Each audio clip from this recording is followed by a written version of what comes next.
Hey, we've got the urban goddess Amanda Young, our game Goddess Mashup, and the Inner Circle app. Woo! Today on It's Complicated!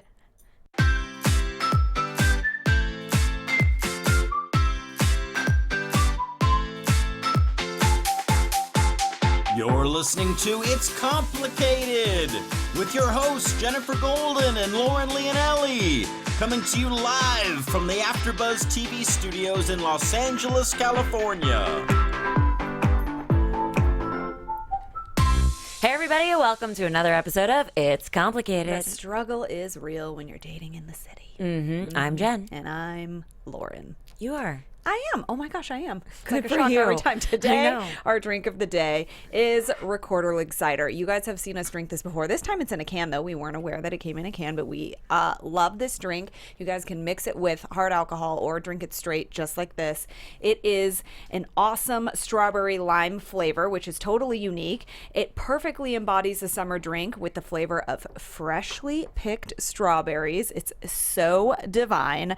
The combination of the hard cider and the delicate fruit makes us feel like a modern day goddess, strong and soft all at once. Let's pour this puppy in a cup. It's so good. You guys seriously have to find this at your local liquor store or wherever and drink it because you just have no idea. Oh It's my God. just so good. It's so good. It's almost like a modern day wine spritzer. Remember? Like wine It's like, cooler or it's whatever like those is? Bartles and James. Yeah. No, it's not really though because No, it's it's not. considered a cider, so it's not like. But the it's, flavor just reminds me of that. Totally. And I feel like feminine and delicious while Yeah. drinking like a cider. So it's cool. It's so good. And it goes with our guest today, guys, does. because today we have the urban goddess Amanda Young in the studio. For 10 years, Amanda has been working with women to help empower them to be healthy and vibrant while living their purpose and stepping fully into their feminine power. That's what we're going to do. And Amanda started out as a nutritionist, and she, you know, she wanted to revolutionize her clients' diets, but then it sort of bled into her wanting to revolutionize their whole lives, which I think I could see how that path would go, you know? 'Cause Absolutely. It's like the gateway drug. Totally. She discovered that women who came to her to lose weight also really wanted to heal themselves, and they had like a spiritual malnutrition as well. That's sort of how she found that path. She believes that, you know, we suffer psychologically and physically because of this disconnect between feminine-based spirituality. So she's all about trying to connect all those things together. Finding your inner goddess is the key to healing women today, is what she believes, and we agree. Man, it's magical stuff.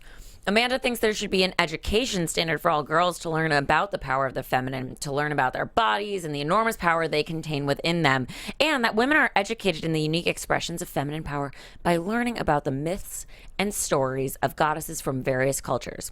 Unfortunately, most of us did not receive this education, and true. that's why Amanda created the Urban Goddess. I actually agree with Yes. what she thinks. I do think there needs to be a little bit more in the education system Oh, for that sure. has to do with your mind, body, spirit. Totally. The connectivity. Because that's what makes you a better person, and then go learn all the things on top of that. But like fundamentally, you need to be a good human. Of course. And also, like, it's historical. Like, I mean, you learn a little bit about Greek goddesses and stuff, but you just don't, like Amanda's saying, and like we're saying here, it's like the connectivity between that and how that actually affects your life today, instead of just like hearing a story about Athena or whatever. And you usually can take that class only once you get to college. Yeah. Unless you're reading like Lysistrata or like Oedipus and like those stories in school, you read them, you move on, and then you go on to the next book or write a book report. But then in college, you can take like these more segmented classes. But by then, you're already damaged in your own way. Exactly. And you have to reverse all that. too late. It's too late. You need to learn from a young age, like I agree. kindergarten. I agree. And Amanda started in 2006 leading an urban goddess workshop in New York, and then she recognized her calling there, that she wanted to bring women together and connect their inner feminine power. She continued to practice these workshops and retreats. She would explore ancient goddess archetypes and mythology and how to apply them to the modern woman. And then she went to places like Costa Rica and Big Sur and Malibu and New York City again to continue her teachings. I think we need to switch our line of work. Yeah. because her job takes her all those places. Yeah, I mean, we could go to all those different places and talk about dating. Okay, fine. Maybe we'll tag on to her hot and holy course, because that's where she has women immerse themselves more deeply into the goddess teachings and integrate them into their day-to-day lives. She's new to LA. Yeah. Semi-new to LA. Newish. Newish. And she's excited to share her teachings with the urban goddess community in Southern Cal. I think she found the perfect place for it. Like, it's needed here for sure. Well, and I feel like a lot of people here are like striving to get there, a lot of women at least, and that's why these female groups are popping up everywhere. And I think this is a more deep-rooted way to get to what you want to be as a woman versus just like networking. You know, this is like that extra thing. Or just saying it, or just being like, I'm a woman, hear me roar. Whatever, boss lady or whatever. Like, stop. Really know what you're saying. So we're going to get Amanda in here, and we are going to talk about how to embrace your feminine power, why fighting like a girl is a good thing, and why being the receiver in a male-female relationship is actually more powerful than you think. Yes. We're also going to talk about dating in LA, the interplay of masculine and feminine energies, and how to apply the archetypes of the goddess to navigate the different aspects as life as a modern urban woman. So how to take these ancient beliefs and bring them into the present day. Which I think is what everyone wants to know, because obviously everyone wants to be like Athena or Aphrodite and like this vision of beauty and love and all that jazz, or like the warrior goddess. But like, okay, how does that work out? Yeah, like, and what even does that really mean? A lot of people have this weird myth about what it means to be feminine, and that like it's not a good thing to be feminine. Like, you got to be tough. Like, no, actually, like Amanda will explain more. It makes so much more sense when she says it. But like, embrace your femininity. Embracing your femininity doesn't mean like I'm a strong woman that isn't feminine. Like, you have to embrace the fact that you are a receiver, and we'll talk about what that is. I cannot wait. But first, we're going to fill you in on what we've been up to this last week and air our dirty laundry. Oh boy. My mom was in town for a week, and it was the best time ever. We had a great wine and food tour of Los Angeles. Yeah, you did. You went like everywhere. Everywhere. All the places. More than you normally do when she's here, I feel like. Well, she was here for more days, I think. And we had like sort of like only a couple days, the whole day together, and then that was several meals, and then at night we'd go to dinner because that was like our activity, because I'd be like doing things during the day. She had a blast.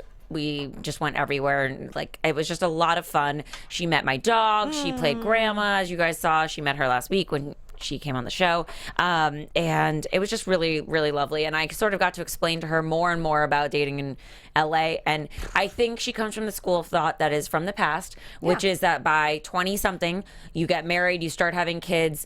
I'm Jewish. Maybe she thinks I should marry a Jewish guy. But I think she's starting to see that like times are changing in LA. Things are also different. People here are here for possibly their careers first, relationships second. Right. And so you have to catch them when they're in the right spot in their life. Totally. And you have to be in your right spot. Right, too. exactly. And so we actually went shopping. She's like, I'm going to get you all this date clothing so that like when you go on these great dates, you've got your stuff. I'm like, all right. Don't tempt me with a good time. Yeah, let's go prepare. Okay, so now I'm ready. And in fact, I am. So tonight I have...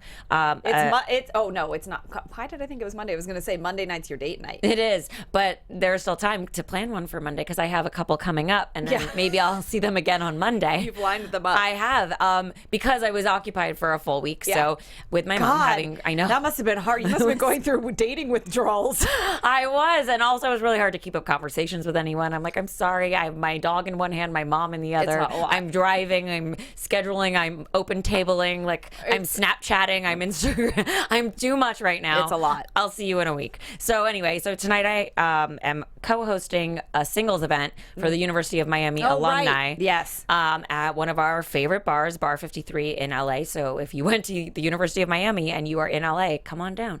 You'll meet me and my guest, my co-host. You can only go if you went to. Yeah, so don't even think about showing up if you didn't. If you're not a hurricane, then you have no business being there. Okay. So anyway, it's me and my co-host of this event, Nick Simmons, and he works in music, and we're both just coming together and hosting this event, and it's a bunch of people coming, so it's going to be a good time. Good times, and then I've got dates lined up, and I actually wanted to ask you a question. Yeah. And our audience. Okay. So I went on 2 dates with a guy, and since then, that was like a week ago, or at this point was our second date, and hasn't really made a lot of effort, you know, hasn't really reached out while my mom was here. I saw him like looking at all my like posts on Instagram. He was active on social media, but not actively. Presently stalking, but not presently communicating with me. Sure. So I don't know. I texted him actually like before she left, and I was just like, "Hey, how have you been?" Yeah. Just to like reach out. I don't want to like assume anything because I don't know. I don't know. think it's fine. Maybe he didn't want to bother me with my mom, or who knows. Yeah. So I was like, "Fuck it, I'll write him." Hey. Yeah. So we were chatting a little bit, and he finally said like, we should hang. I'm going away for the weekend. Let's hang next week. So I was like, okay. But I don't know. I just don't know if I like should even go out again because it's like he doesn't really seem to be putting in a lot of effort. Right. I don't know that he's even looking for a relationship. I don't know that we're in the same place. I don't really know. We did have like an amazing time together the 2 times we hung out. Yeah. 5-hour dates both times, talked about everything and anything and all the things. Like more than I've ever spoken with anybody. And so now I'm just like, do I give it a third try, or is it kind of like, well, we just call it what it was. It was a good time. So are you saying if he asked you out on another date, you might say no? Possibly. I don't agree with that, but I just think you're getting to know somebody. It's a process. And if you have a great time while you're with him, you're not going to know until you know. So you go out until you know, and it's either that or what's the worst thing? Then you don't ever see him again, and then you don't ever know. No, I don't know. That's why I'm asking. Yeah. So I think that's what I'm saying. I think if you get that vibe or you don't know, I mean, it's hard to know in the beginning because he might not know either what you're thinking. You might think he does, but he might not. Well, So then he should listen to the show and he can hear everything I'm thinking all the time. he should, actually. I think you should. If he asks you out, I think you should for sure. That I understand your dilemma of like, do I potentially waste my time? But potentially all of us could be wasting our time because I mean, it's one night, so I don't know that it's a waste of time, but it's also like belaboring the obvious of like, well, he's probably, I don't know. Yeah. I don't know. Yeah. And then there's these other people that are like hunting me down. So I kind of respond well to being hunted down. Yeah. Because I'm like, well, you obviously know what you want. You're making it a priority. Mm-hmm. You want to do this. You have a sense of urgency. Right. Like you want to like start something that could be a potential thing with me. Sure. Like, I mean, I'm thinking about the summer and I'm like, oh my God, it'd be so fun to do all of these fun things with somebody. Like, yes, you I know. brought up a show that we might go to next week together. Yeah. And like, I'm going to get tickets and I'm like, well, who could I bring? Like, well, it's going to be this person that's top of mind at that point. I actually completely get now that you brought that point up. Yes, because I think I am a planner, but as women, we tend to think about those things instead of making like an in the moment decision sometimes. And so, yeah, I think that it gets frustrating to be like, well, I'm in the mode of thinking about like a couple months from now and what that might look like with you, not in a weird obsessive desperate way, but like if I'm like you and I'm hanging out with you, like what does that look like a couple months from now? And so you don't want to be engaging with someone who you think is just like living in the immediate future. But I don't know that it's like a bad thing what he's doing. It's just, it can feel frustrating and scary or like annoying or like he doesn't like you, but I don't know that it should be interpreted that way. But I've definitely felt like that a million gazillion times. But I think that end all be all is, I think if he asks you out again, I think you should go out with him, only because if you had an amazing time with him and talked about more things than you've ever talked about before, this is not things to not pay attention to. All right. Well, then I will be open to it. And plus, he's attractive. Very. Burns the eyes. So, my boyfriend is back. Well, he never left, but he actually stayed in town for his birthday. He was going to go to Yosemite until he found out that it was snowing there. So he's like, that's not very good for camping. So he stayed in town, and I got to actually like spend his actual birthday with him, which I was sort of like, I mean, I threw him a big party, but I was bummed that I wasn't going to get to like. Too bad, because I could have gone to it if it was actually this weekend. I know. Well, we didn't do it this weekend because the next day was Mother's Day, and it was like, there's just no way people are going to want to do that. So I took him to a restaurant that I took him to last year, and it was cute. And then we had brunch in the Boo the next day. We went and picked up his daughter and had brunch at Nobu, and it was very pretty. And then we got our BJ on. I know your mind just went somewhere with that one, but we went to Billy Joel. His friends, like a last minute, gave us tickets. They had a friend that was supposed to be going with them, and he couldn't last minute because of a family emergency. And they're like, do you guys want these free tickets? And Obviously. we were like, yes. Oh my God, it was so fun. Billy Joel has so many hits. You don't even realize. Axl Rose came out. Pink came out. It was awesome. And that's great about shows in LA. You never know who will pop up. I know. I was hoping Justin Timberlake would be there, but anyway.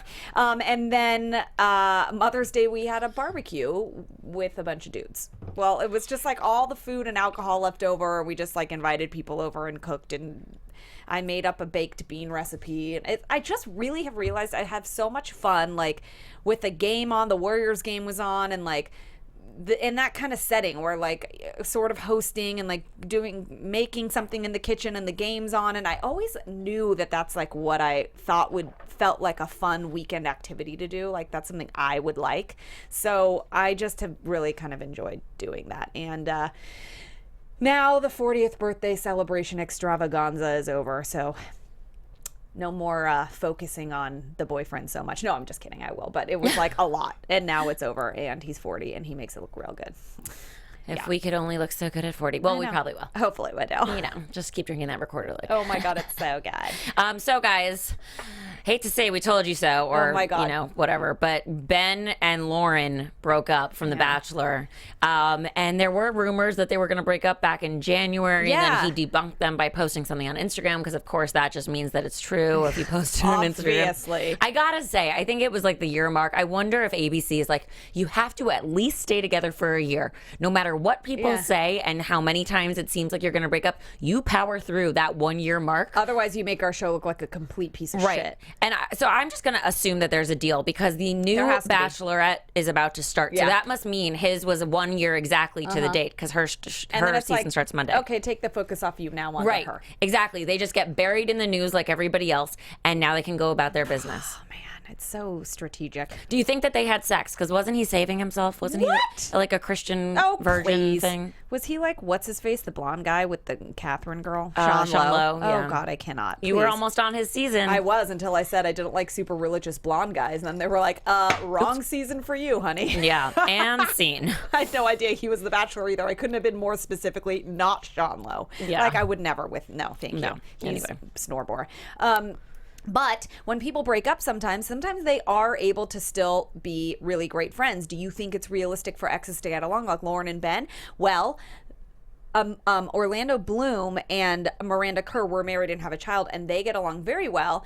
And there was a picture of her somewhere that Orlando was traveling with their son, I believe. Yeah, it was like a billboard that he saw or something like that. And he hugged the billboard, and Orlando took a picture and said, like, to the best mom ever. And, you know, and the best co-parent. Yeah, and I think that's really sweet. I think that it is realistic. It can happen. I mean, especially they're like two beautiful humans. Yeah. Like, and I feel like they would know they're gonna both move on at some point. She's engaged already to Evan Spiegel from Snapchat, and like he's been seen with Katy Perry. Like, I feel like they are handling it the best possible way that you possibly can. And they're both happy in other relationships, so it also makes it easier. Right. I think it's harder when one person moves on and the other person doesn't, so they're like, you know. But like Kourtney Kardashian and Scott Disick. Oh, my God. Kourtney, who says, like, this door is closed, senor. Which, listen, I like that she, like, you know, is ready to move on. It did take a while, but they also have, like, 3 kids together, so that's understandable. But, yeah, she's like,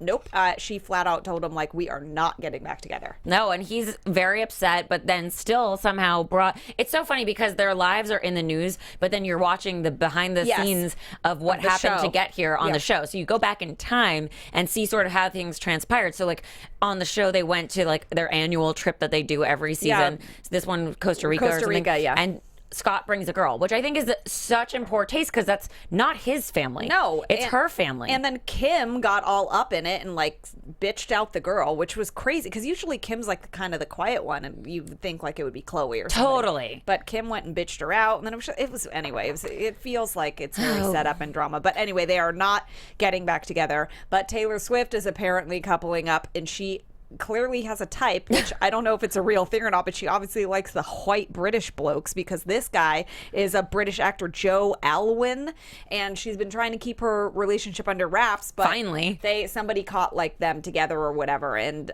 you know, she's been like on the DL. She got like a house in North London just to like secretly have this relationship. Yeah, to be around him, and wearing wigs and going out like in total disguise. I wonder if she has a burner phone. She probably does. And now we need to come up with a couple name. Talan. Or Jailor. Do you think she just really likes uncircumcised people? Wow, I'm surprised that just came out of your mouth. She probably does. I just, you know, the British people she likes for you. Those like pasty, like not blonde, not brown haired white people. I mean, maybe it's the accent. I gotta say, my jam. I love the accent. really most I don't mind accents. it. Yeah, I so- don't mind the accent. No, and it just sounds like so poetic and like so intelligent, and I don't know. Yeah, you guys, really quick reality recap. I have got to talk about what happens at the Abbey. Do you guys watch this show? This bar is in LA. I have been there. They make this bar look so high class, and it's not really. Like, No, if it's- you drive by on any Sunday, you see a disaster. It's like a foam party. It's like, it totally reminds me of like a college spring break.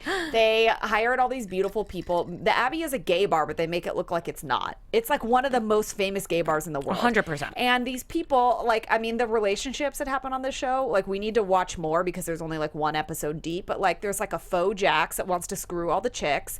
And there's like two lesbian women fighting over one dude so he can be their baby daddy. I actually don't know if they're both of them are lesbians. I think one of them is one. Anyway, it is like the relationships that happen are like insane. Like, we have to watch the show just based on all of these different like triangles that are starting to happen. and then we should probably just go to the Abbey and meet everyone. I feel like we should. It's down the street. And every single episode they have like a Tori Spelling comes in or Brandy Glanville comes in. Oh, how convenient. It's weird. Weird.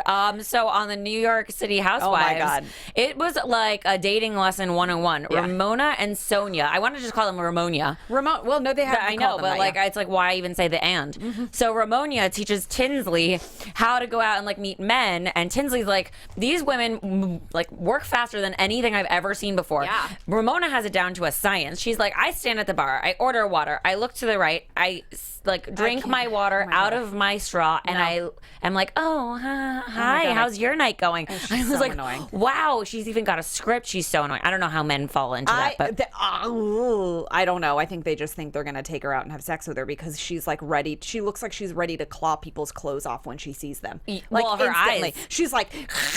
She's like a cougar in heat. No, what's older than a cougar? A puma? That's younger. I don't know, but what's older Deaf. than a cougar is like a, I don't know, saber-toothed tiger. It's called Panther. Oh, a Panther. Thank you, Marissa. A Hi. saber-toothed tiger is so much better because they're fucking extinct. They're and so they old. have the saber tooth. They're gonna latch onto you and then die. Is a fucking saber-toothed tiger. But Panther is really cute too. Panther is cute. Thank you for that, Marissa. But anyway, I just don't even know. And you guys, the Cabo invite only show, and the Bachelorette is starting. We've so many things. It's so fun, and I mean, if you don't have anything to do on a Monday night, that's like Monday night. Oh my So I God. don't know how I'm gonna compete with Bachelorette and date night. Maybe my date will watch it with me, and then that's true love. Good thing there's such a thing as DVR. DVR. Thank the Lord for that, because I don't know how we I'd- ever survive without that. I don't know, guys. I don't know how we ever survive though without the new elite dating app, I the know. Inner Circle. I know, guys. It's for Tinder tired people. It is. In the U.S. It's been around for a bit, but now it's in the U.S. It's been here since 2000. It's been in existence since 2013, but it's making its head pop up. What's Yeah. the thing? What's the saying? Headway? No, it's rearing its head. Rearing its ugly There we go. head. Yeah. Got it. It's in LA, it's in San Francisco, it's Houston, and, it's all across the U.S. All the places, and you have to actually In New apply York. to be selected. Kind of like all these new apps are doing that, like Raya and things like that. Yeah. I applied.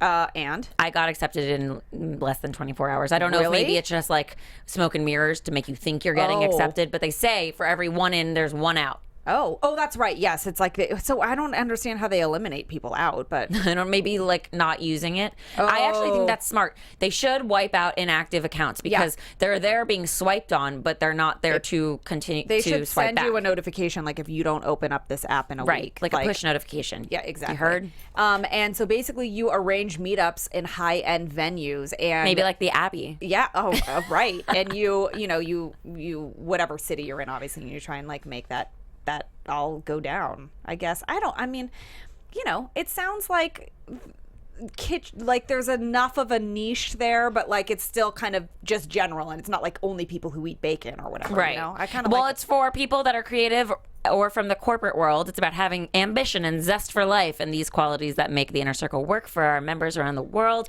There's like 300,000 already on there, 32,000 just in the New York. Oh yeah, and also they are in overseas in Amsterdam, Barcelona, Milan, Paris, Stockholm, and London and Berlin. Fancy. So I mean, if you go to any of these other cities, you have this kind of like elite app. You can open it up and do it there if you're traveling. I don't know. It's kind of awesome. I mean, I think so. So- except that, how does it differ from like really all the other ones? Well, I mean, I don't know. That's the thing with apps. I just feel like it's sort of. I think you need to feel like you find what works for you, what you enjoy being on, and like the process of like even the interface of the app, and how many pictures or information you could put in or not, depending on how open you want to be. And then at that point, it's a game of luck.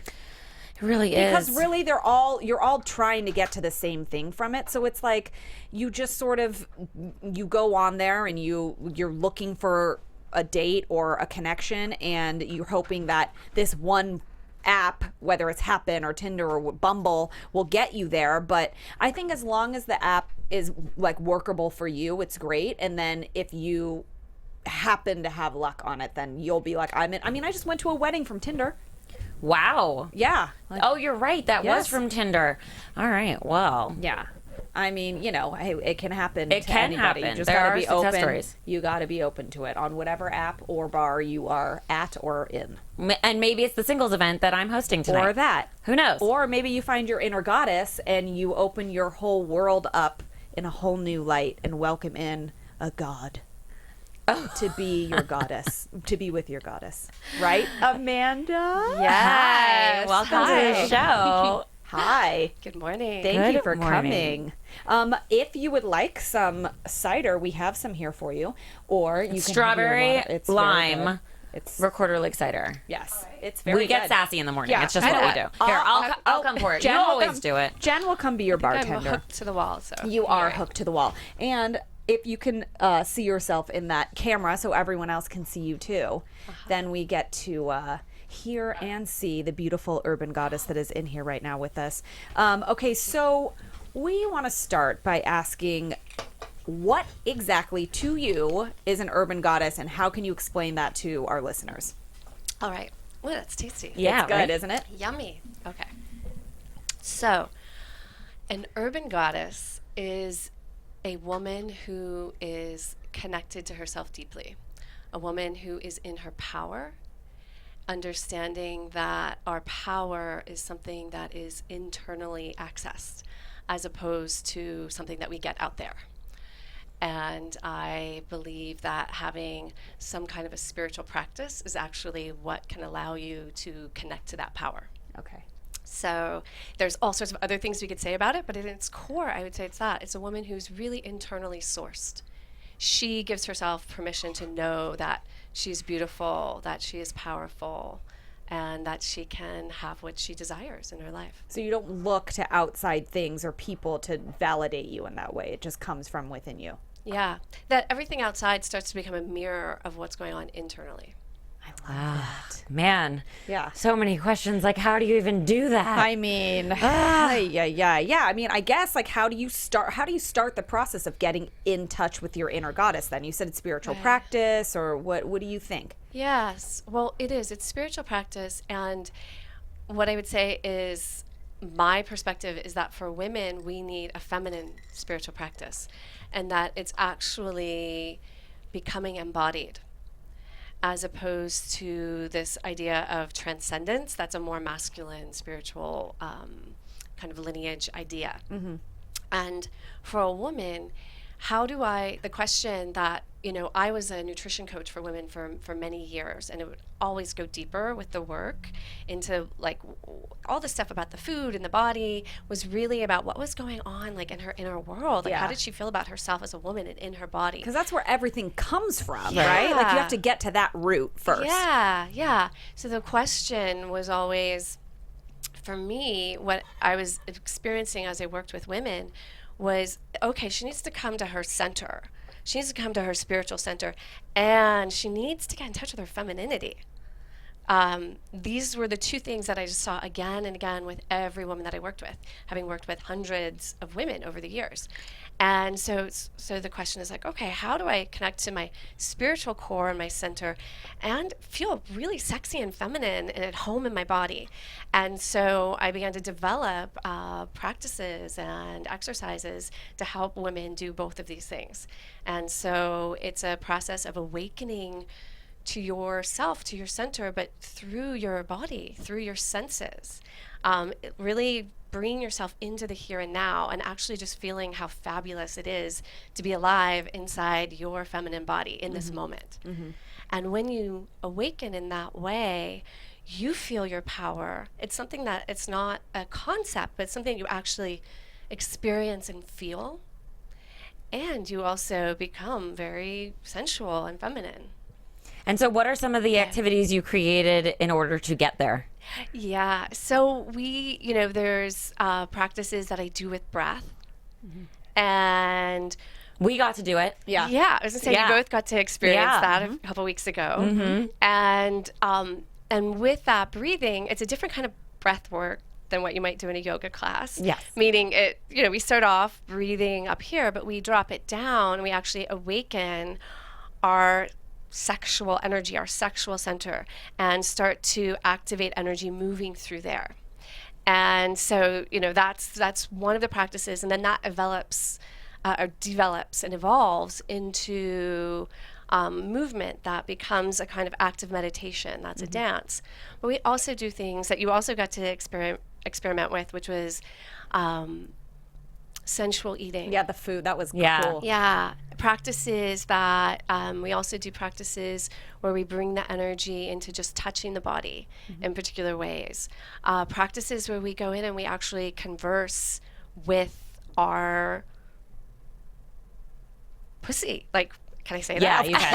I'm like, how naughty can I get No, here? you can say all the all right, things. Yeah. where we actually converse with her, we meditate with her, we feel what's going on there. And that's one facet. I work with the sensual goddess, which is what we're kind of focusing more on now, but also the warrior goddess, which is getting connected to your power in a different way, which can be your anger and your rage, and also a bit of your force coming out. And so we work differently with that. That's like fire energy. We do a lot of work also with the heart, with a compassionate goddess. So there's many different goddesses, but I Yeah. remember when you spoke to us, it was like a goddess trifecta. What are Yes. those three that you Yeah. mainly work with? Yeah. So working with women over the years with a goddess, as you said, there's literally there are thousands of goddesses around the world. What I discovered is that there are three primary facets or three primary faces of the goddess. And the archetypes are your sensual goddess, your warrior goddess, and your compassionate goddess. Now, are you all three at the same time, or do you sort of go in from one to the other? Do you feel Great like maybe question. sometimes people are lacking one? Yeah, that's a great question. What I would say is that when women come and we start the conversation, you can usually identify one, possibly two, that you're like, okay, I'm more comfortable with those ones. And then, one that you're like, okay, I'm really not as comfortable with her. So that's an indicator that that's where you probably want to put more of your focus. Although I would say that all women across the board we have a long way to go to really embrace all three of them. Yeah. Even when you think that you've got like, oh, I've got my warrior goddess down. I'm such a badass businesswoman. But usually there's so many aspects of her, the more wild primal aspects that you haven't connected to. But the question around like, do I do all three? Because it sounds like, oh, am I these three different women? The idea is that ultimately we isolate when we work on them to activate what it feels like to be in each of them. But ultimately the idea is that you're able to experience yourself really equally in touch with all three in a given moment. Like, I am a deeply sensual, sexual woman without shame, and I'm connected to my fierce power. Like, I will speak what I need to speak, my truth. I also am feeling my heart, that you're able to feel all of that at once. But I would say that also there are certain times when you're going to bring one forward more, right? Like, let's say on a date. Exactly. For On a instance. date, unless like the guy's being a total jerk, like you're not going to want to be leading with your warrior, your fierce goddess. Sure. Like, you're going to want to be in your feminine, your sensual goddess, and lead with her.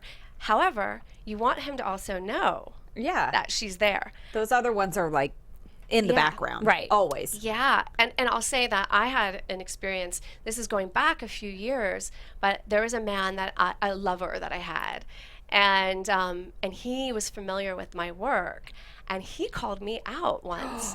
And yeah, we were actually in bed, and he like pinned me down. He was like, I have to tell you something. Oh my God. He said, a part of me doesn't totally trust you.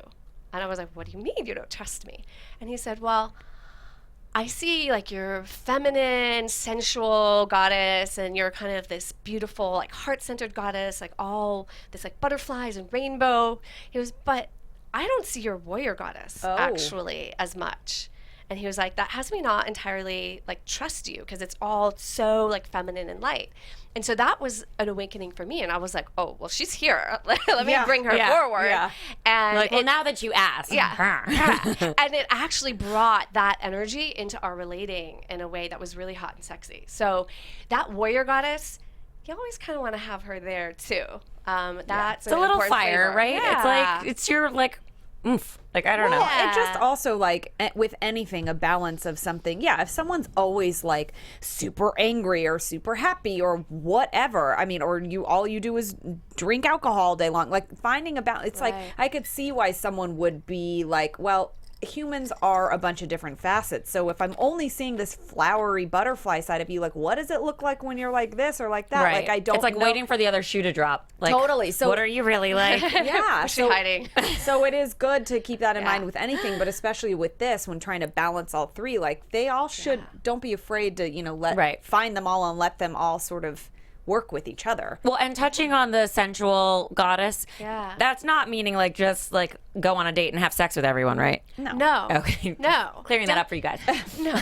Not unless like That's that's your jam. your thing. Yeah. You know, and it might be, and it might be a healthy thing for I would say usually a short period of time. I feel like, okay, I'm free. I need to have that liberated I was actually experience. thinking of taking on a lover. I feel like they said that on, Sonia said it on the Real Housewives of New York. And I was like, well, that sounds like very Parisian. And I'm like into it. I don't know. Maybe I just need a lover while I'm dating real people. I think it's a great idea. Why not? Call them whatever you want. Call too. me. Yeah, I like it. I think a lot of finding your femininity, and we'll talk about that because I think people have a weird societal myth about what that means, like so being delicate, submissive or something. And so when you like, I'm a strong woman, it's like you embrace masculine things to say you're a strong woman, but being a woman and finding that, like what you call like owning being a receiver, like explain that to people, what that means to be a receiver and why you find strength in receiving. Like it's not a weak thing, right? Yes, thank you.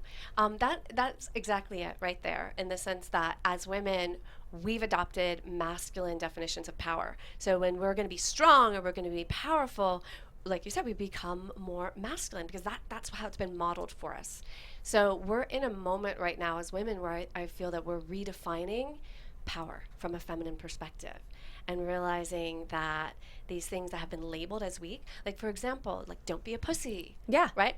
Like as if that's like a weak thing. I feel like that's actually the thing that makes people tick because everyone's always out for it. Like, wasn't that Helen of Troy? Like, it's because of her. Yeah. I mean, movies and songs and things or stories are all wars are started because of women and their power. And so, and also we talked about this too. It's like grow a pair of balls. Well, why would we want to do that? Those things are like the most sensitive things on a man ever. Right. The wind blows and like, you cry.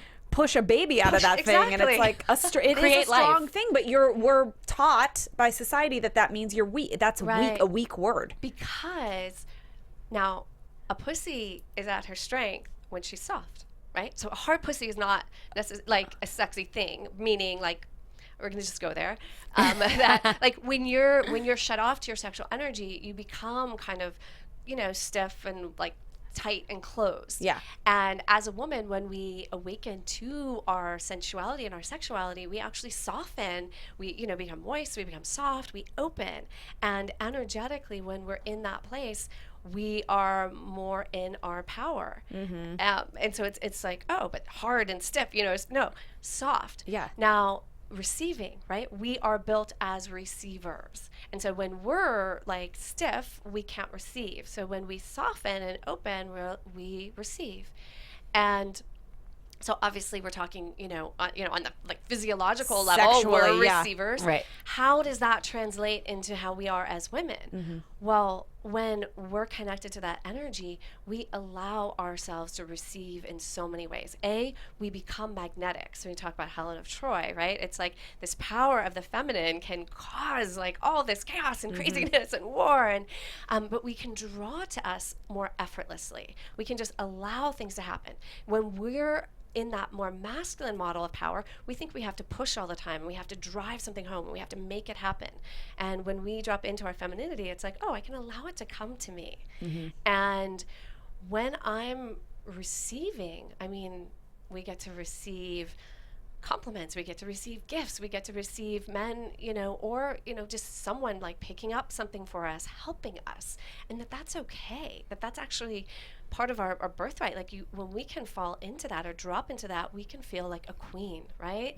Like, of course, like these things are just coming to me and I can allow it. I can let it in. I can let myself be affected.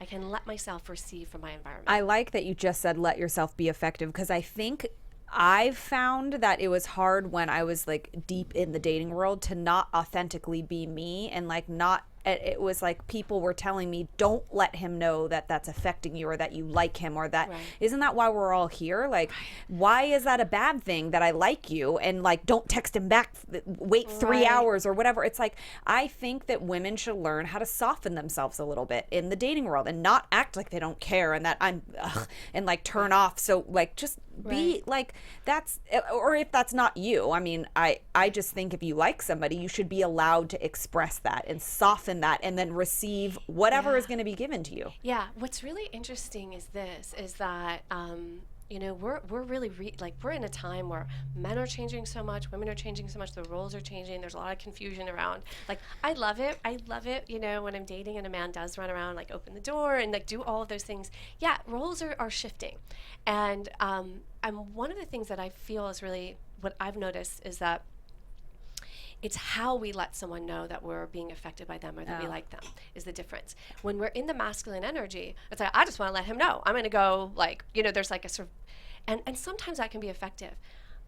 But to feel into, like, how can I express that I'm being affected, that I am interested in this person, but in a way that's more feminine and in my receptive energy, and there's vulnerability in that. Because sometimes we're like wanting to be vulnerable without being vulnerable. I mean, I want to let him know, but I'm not going to be vulnerable. Yeah, right, exactly. I want to let him know, but I also don't want to get rejected or hurt. Yeah. So what I've found... But in the delivery even, you're saying, like, I'm going to tell him that I like him, but I'm not going to really deliver this in a soft, receiving kind of way. It's like... Just going to go for it. Yeah. It's like what I've noticed, I wasn't dating for a long time because I was in back-to-back, just about long-term relationships. But as I've been dating since I've been in LA, what I've noticed, and the more I do this work, I really see it, is that when a man really opens to a woman is when he feels your vulnerability. And so sometimes you don't even have to say anything. But if you're just sitting there and your eyes are wide open and you're just receiving him and he can feel your heart, he can feel that, they will melt. And it's from there, like, so do you know what I'm saying? Like the difference in that and them actually just feeling your heart, like feeling your emotion, because it's in that vulnerability that breaks them open. But if, like you're saying, if it's like vulnerable but not vulnerable, it's hard for them to know how to receive that. So I would practice, like when we're in our receptive energy, just like breathing. So when you're feeling something, breathe it in, breathe it in the pussy, breathe it in the heart, and just look in his eyes. And smile and call him in and see and feel how that affects him, as opposed to saying it sometimes. Does that make sense? No, yeah. Because we're in a more mental place, right? Sure. Where we're wanting to have a conversation. It feels like an interview almost. Yeah. Yes. But it shouldn't. And I've had dates where it felt like it was an interview. And it was very like, you speak, then I speak. Now we talk about work. Then we talk about this. Then they talk about my show. And that always goes somewhere weird. But because they assume that I'm now going to talk about them and it's an interview and they're going to be on the show and it's a whole thing. But or that I'm analyzing them, which I am. But but it can go that way, and I feel like the romance is just not there. Yeah. Because it goes into a certain direction versus where you do actually talk about like real life and like you're listening to each other and I mean, I've gone on dates where like somehow the guy ends up telling me like really deep personal things and I'm like, should you be telling me this? Also, but I just let it happen. I'm like, okay. Why do you think that is? You may not have even known that you were doing it, but you were obviously looking at them and receiving it in a way that they were like, I mean, that's you have to take responsibility for that too, in a great way. Yeah. Like like mental health things, like family things, like real things. And I was like, oh, thank you for sharing that with me. I mean, she has really pretty eyes. She should just like thank do you. That. That's very nice. That thing, like, I don't know. Some people, they have good boobs or whatever. Maybe they should try and put those things forward. But like, if you're talking about speaking with your eyes or whatever, like take advantage and be like, give them. What if I'm like, Yeah. What if you try so hard it's like awkward? what if You're there's like, something in my eye? no, but I like that. I think it doesn't Yeah. always have to be. Of course, I'm sure you can. They're windows to the soul. Yeah, you can be a receiver with words and language too. But I think that's like a great way to take a deep breath and open your eyes and really Like settle into the moment. Yeah. Because sometimes we're afraid to feel our feelings, right? Yeah. And sometimes we're in a rush because there's so much feeling there that we want to rush to like out of the uncertainty of that Yeah. to get certainty. Right. And sometimes that can actually push it in the wrong direction. Whereas if we can sit with just the feeling of it within ourselves. Oh, that's interesting. If we can sit with the feeling of that within ourselves and just be in that can invite them to come into that feeling too. Ooh, I like that. Okay, but can we talk about the receiver in terms of sex? Yes. Okay. Sure. Let's go there. I mean, like obviously, it's like a plug and an outlet, right? Right. Right. You're receiving. So you had told us that receiving is actually most important maybe during that time. And that's, I mean, you explain it. Sure. Well, Like, I think we all. Like the woman should be the receiver during sex because Obviously, yeah. we're built that way, but also like that's what gives the man maybe more pleasure during that. Sure. Yes. Yes. Now I remember. So yeah, so many women are afraid to really let themselves receive during sex. Yeah. And it's something somehow I don't know. It's something in my DNA. I never had that. I don't for some reason in the beginning I was just like, this is all about me. Yeah, Let me right. just be That's here to why I'm see. here. So I feel really lucky. But what I realized after working with so many women is that that's not the case for most women. Most women start to feel a little bit self-conscious, like, oh, immediately as soon as I get my orgasm or he's been putting all this attention on me, I need to pleasure him. I need to please him right back. And the fact is that men actually, they get tremendous pleasure from our receiving on many levels. One, the more deeply that we're dropped in and not faking it, like not making like drama about it, but like just letting yourself drop in and make the sounds and soften and go, like the deeper that you go into your pleasure, the more on one level, like a man, they're going to feel like, oh my God, like look what I'm doing to her. Like it actually, that makes them, that does a lot for them because they run on points. It's like they're getting points. It's almost like It's like a video game. Exactly. Like they're like, pa-ching, ding, Yeah, it's ding, like ding, coin, ding. It's like coin, instant coin. gratification. And it's how their brain works. So it's like, oh my God, I'm getting so many points here. I'm the man. They won. And on top of that, they actually, beyond that, they receive something from our energy. So there is something, a subtle, I talk about Shakti, which is this divine feminine creative life force. That is that divine feminine energy that runs through our bodies when we connect to our pleasure. When we go deeply into that, there is this subtle energy that goes out into the space and into them. They actually receive something that is deeply pleasurable from our pleasure. It actually starts to relax things in their brain, in their hormones. Like they're receiving from our receiving. Beyond that, like I'm the man, I'm getting points.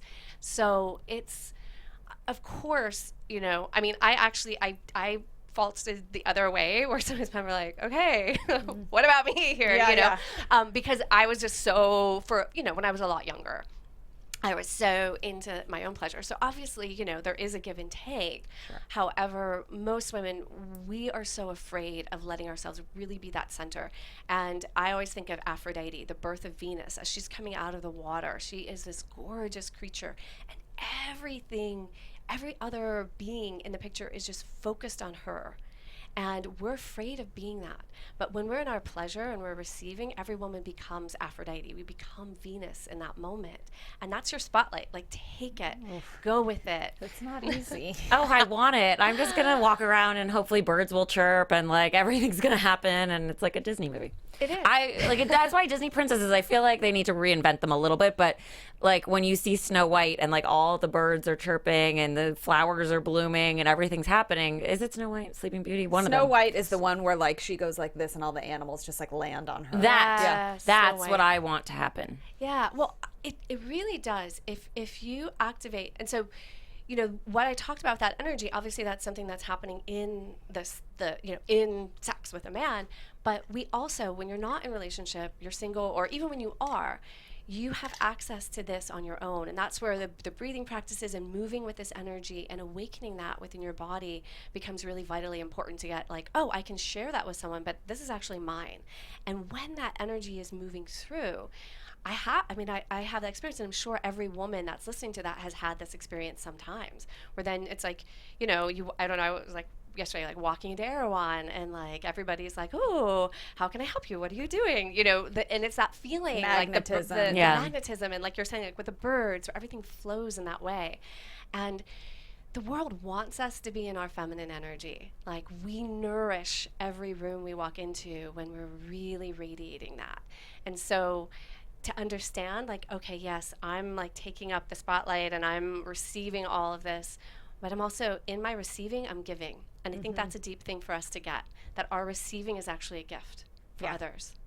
I like that, because Me then it's too. not like a self-centered Viewpoint. It's way, for everyone. to confuse it with that. It's also within the focus on you is a gift to the people around you, because it's an openness or being a receiver. It's not like a closed off, Yeah. Because you can tell when someone Diva. when a girl totally when a girl like about it's me. like there's a it's difference so- between wanting attention and then giving also back, or just wanting that it's uncomfortable to watch someone want attention in that way, that's it, in like a Right. self-centered way. It's really uncomfortable. Ooh. Yeah, and I would say it's the different Instagram. I feel like Instagram just breeds more and more and more of the that. selfies and Oh, everyone's naked and more naked than the next one, and Or just like video over and over again of you talking into nobody. Right. Like like get a podcast. stop. right. That takes us back to what we were talking about at the beginning, which is, that a true goddess, an urban goddess, is a woman who's internally motivated versus externally motivated, right? Yeah. So that she's not doing it for the attention. Yeah. And Aphrodite, when you look at those images, these beautiful paintings, she's never like, hey, everybody, look at me. She's just like, in it. in her own experience, and just happens that everyone's looking at her because she's so in her own experience. Yeah. And what I'd say also is this is where the compassionate goddess comes into play, the heart, because there's exclusive energy and there's inclusive energy. So exclusive energy is when a woman's like, it's all about me and it's not about you. Inclusive is like when it's all about me and it's all about you. Yeah, like because it's all I'm about giving us. that to. I'm finding something about me to give to you. It's like an Yes. extension. And when we're actually really full. So when we have a full tank, meaning we've allowed ourselves to receive sexually, just in general in our life, we've been receiving, it's actually from there that we can give. And that's when you're so full, you're not like in scarcity, you're not empty, like look at me, look at me, look at me. You're like, I'm so full, I've received so much that then you want to give. So you walk around everywhere and you're actually able to really genuinely, generously give, as opposed to wanting to be that good person, but you haven't received, so you're on scarcity, and then you're a martyr because you're overgiving, which is the other thing that we do as women. Yeah. But when the full circuit is running, like when we're in a healthy place, it's like, I've received and received, I'm filled up, I know I'm a goddess, and from here I want to give, and I see the beauty and the love in everyone else. Can we talk about that overgiving for a second? Yes. Because I do think that Yes. women feel that they have to give and give and give, and we're the mother and we're the maternal ones and we're the nurturing ones, and so they think maybe as a role they have to do that and then give so much that they become a martyr and then they become depleted, and it's actually like harmful. Yes. So I think that we like have to define that there is a line between being healthy and giving, and giving because you want validation as to whom you are. Absolutely, absolutely. It's something that as women, we're given this very narrow band of like what's acceptable female behavior, and it's to be pretty, to be nice, and to be really generous and giving and like a nurturer. And so it's easy to, if you are naturally kind of an open-hearted giving person, it's easy to fall into that. But if you haven't activated your ability to put down your boundaries from your warrior goddess, that no, I can't give right now, that feeling that you can take care of yourself in that way, and you haven't activated your ability to really receive in a big way, you are going to tap yourself out.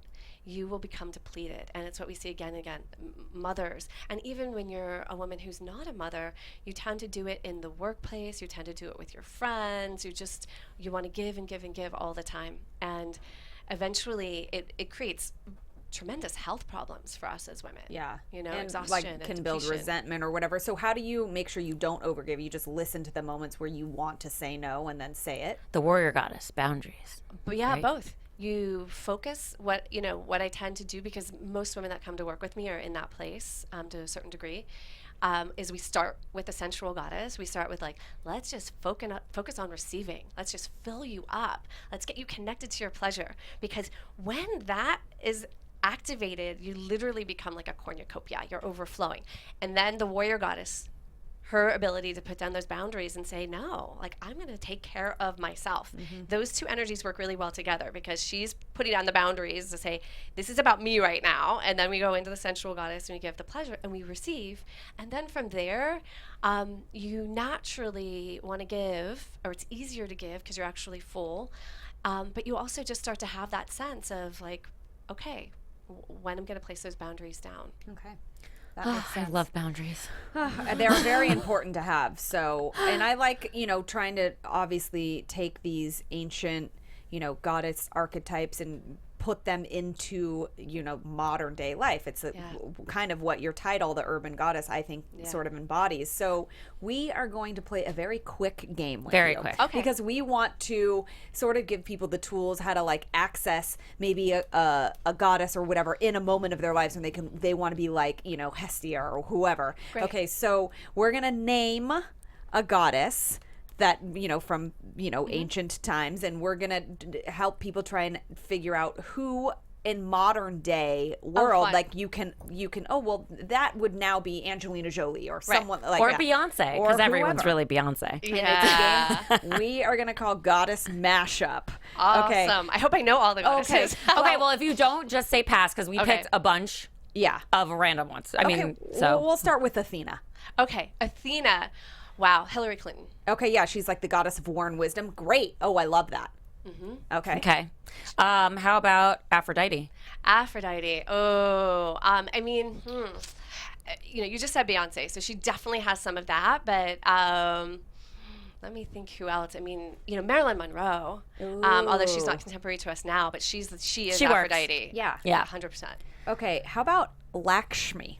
Ooh, Lakshmi. So she's the goddess of wealth and prosperity, but also beauty. So I don't want to say someone who's just wealthy. She's also a sensual goddess. Who would be a woman that's Could that be really- Beyonce? I mean, maybe that could be. I mean, literally, Beyonce could be just Everything. about all of these. Damn. She is. She's an larger than example life. of she really holds all three. Yeah. So definitely, like in all of her gold, I just and got chills. lusciousness, and the wealth and the sensuality. I'm trying to think if there's anyone else that who comes to mind immediately. Who just came to my mind is George Clooney's wife, Amal. Amal. Clooney. Oh yeah. Yeah. I have Lakshmi next to my bed, a statue. So Yeah. she needs to hook me up. Yeah, I don't know. I mean, maybe not. Maybe that's not a good. But she just came to my mind. Yeah, for some reason. yeah. She has that, and she's also like such a smart, like so brainy woman that intelligent. she's got some good like warrior, Yeah. Artemis in her as well. Oh, yeah. Doesn't she fight for, like, people's rights and things? Yeah, she's like a lawyer that I mean, Human she- rights Yeah. lawyer? Yeah, Did I make yeah. that up? No, I No, think she is. she is. Oh, cool. She's Good. awesome, I think. What about so we'll go like into the Nike. A lot of people don't know that Nike is a goddess. She's like Right. she means victory and Right. Who would you? I think Serena Totally Williams. who I think when I totally think of her. Yeah. She is who came to my mind too. That's why I asked. Yeah, yeah. Okay, what about Sekhmet? I love Sekhmet, and that's an unusual one. So she is the lion-headed, fierce warrior goddess, and for some reason, it's like Lady Gaga or like someone like that is coming through. It's definitely like a rock star with a big personality that's fiery. Totally. I love that. So when you guys are trying to go out in the world and channel your inner goddess, you can draw back to these comparisons to sort of get yourself in that mode if you're just sort of, I need to get there quick. But Right. obviously to let people know, our listeners know where they can Yeah. like access the more deeper level and the teachings with Amanda, because you are, if you're in LA and you travel around too, you can. Yes, how can people work with How you? can they work with me? Yeah, so I'm located here in LA, but I do a lot of work virtually as well. And I do work with a few clients one-on-one, but predominantly what I do is I teach a course for women. And that is a 3-month deep dive into all three of these energies. And so it's an immersion journey, and it's interview only course. So I choose a small intimate group of women, and the next one will be starting in September. I've got one that just started a couple weeks ago here, but in September in LA will be the next course. So they can go to my website and read about it and fill out the application. Okay, and what's your website? It's urbangoddessretreats.com. Okay, and where can people find you on social media to see, what you're Yeah, up to as well? Instagram, Urban Goddess Amanda, and also on Facebook, Urban Goddess Amanda as well. Love it. Oh my gosh, this was. We really feel like we could talk to you for hours, but Forever, actually. it's awesome. But it's so good to have this ancient idea that's so strong and powerful, and bring it into the modern day world, and to know that you do need to be taught how to access this. It doesn't happen in school. Nobody makes this a thing, and so it's nice to know that we have the tools with you. Well, I think also now people are trying to make little girls like the next, like Michelle Obama kind of thing. Actually, I think she's a great example of somebody that is feminine because she's a wife and a mother and all that. So maybe that's not a good example. Maybe more like a Hillary Clinton, like if you dream it, you can be it kind of thing. So go work hard versus also be a feminine girl and go work hard. Yeah. Go do all the things. Float through life. It's amazing. Birds will chirp. Birds. Well, that's our goal. I hope when I'm we gonna walk out of here float today, around today. our birds. See what happens. I'm gonna make real deep eye contact. Yeah. I think you totally should. Just at everyone. Make everyone uncomfortable, but then fall in love. But then receive the gift of you. And we're going to leave you with a quote of I really like. Just all of them. Well, I like love a woman as a goddess, and then love becomes worship. Yeah, it's like, Where's that from? It's a random quote that I just found in The internet. found, and we really just liked what it said to us. Can I read the next one just real yes. fast? She's the kind of queen that knows her crown isn't on her head, but in her soul. And we like that it's finding it within you first, and that's very Adrian important. Michael said that. Yeah. So whoever that is. I thank you for that. Thanks, Adrian. And you guys, that is it for our show today. And thank you so much for tuning in and, telling a friend, go on iTunes, rate, comment, do all spread the word. Do it. And also find Amanda and take her retreats because they're amazing. And you can learn about being a goddess. Yes. Or if you're a guy, just find her. I don't know. You can follow me at Jennifer Golden on Twitter, Facebook, Instagram, Google. Tonight at the alumni singles event. Bar 53. And also, you guys, don't forget to tune in next week for our guests. We've got Heather and Timmy of the Energy Muse coming in. It's going to be amazing. Don't forget to follow us at Complicated Show, and you can follow me at Lauren Leonelli on Twitter, Facebook, Instagram, and my website. Yay! Yay! All right, guys, we will see you next week. Go out into the world and let the birds chirp towards you. Love you long time. From executive producers Maria Menounos, Kevin Undergaro, Phil Svitek, and the entire AfterBuzz TV staff, we would like to thank you for listening to the AfterBuzz TV network. To watch or listen to other after shows and post comments or questions, be sure to visit AfterBuzzTV.com. I'm Sir Richard Wentworth, and this has been a presentation of AfterBuzz TV. The views expressed herein are those of the hosts only and do not necessarily reflect the views of AfterBuzz TV or its owners or principals.